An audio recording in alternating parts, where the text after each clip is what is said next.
من الشیطان الرجیم بسم اللہ الرحمن الرحیم۔ مشارق الانوار صفحہ نمبر 69 میں ہے۔ ابن جوزی کہتے ہیں کہ شریعت محمدیہ صلی اللہ علیہ وآلہ وسلم کا علم سیکھنے کے لیے حضرت خضر علیہ السلام ہر روز صبح کے وقت امام ابو حنیفہ رحمۃ اللہ تعالی علیہ کی مجلس میں آیا کرتے تھے۔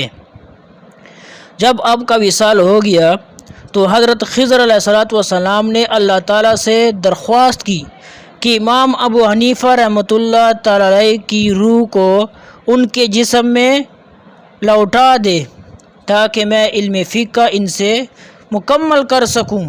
چنانچہ حضرت خضر علیہ السلام اپنی عادت کے مطابق ہر روز صبح کے وقت امام ابو حنیفہ رحمۃ اللہ تعالی علیہ کی قبر پر آ کر ان سے فقہ اور شریعت کے مسائل سنا کرتے تھے۔ اعوذ باللہ من الشیطان الرجیم بسم اللہ الرحمن الرحیم۔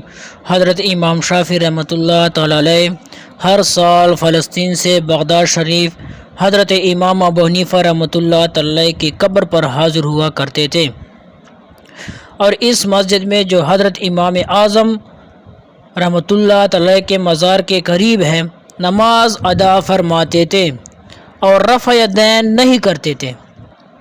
ایک مرتبہ شاگردوں نے عرض کیا، ہم دیکھتے ہیں کہ آپ یہاں اپنے اجتہاد پر عمل کی بجائے اس اجتہاد پر عمل فرماتے ہیں جو امام ابو حنیفہ رحمۃ اللہ تعالی علیہ نے فرمایا ہے۔